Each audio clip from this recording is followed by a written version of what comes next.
Здравейте! Казвам се Наталия и живея в столицата на България, София.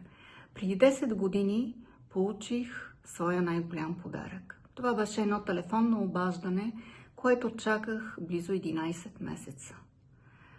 То промени моя живот и аз получих своите нови бели дробове. А моят смислен живот започва в ранното утро на 9 март 2016 година в университетската болница във Виена. Тогава някой някъде в Европа е казал едно огромно да. Едно семейство е решило да дари органите на своя близък в най-тежкия момент.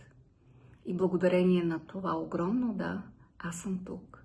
Живея, работя това, което най-много обичам и, разбира се, сбъдвам мечтите си. Благодаря на донорското семейство, благодаря и на моя донор. И вярвам, че той по някакъв начин ме гледа и проверява дали всеки ден аз се отнасям добре с моите нови въздушни филтри.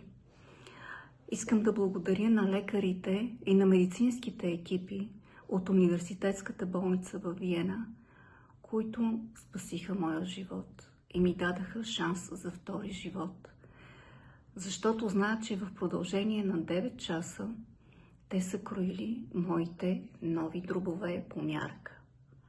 Никога няма да забравя думите на медицинската сестра Фатима, която беше първата, която ме посрещна в клиниката по гръдна хирургия.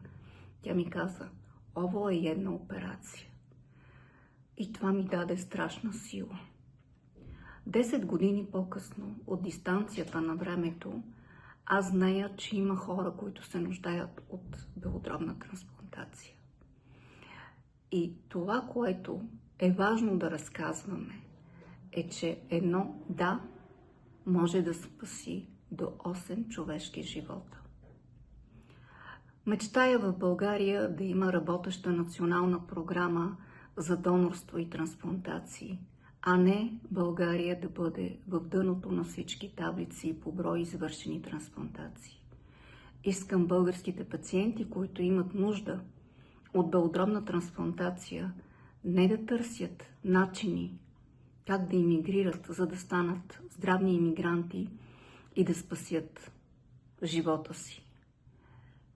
Искам да имаме равен достъп, защото зад всяко име в листата на чакащите стои човек. Той има семейство, има мечти, има планове и едно огромно желание да продължи да живее.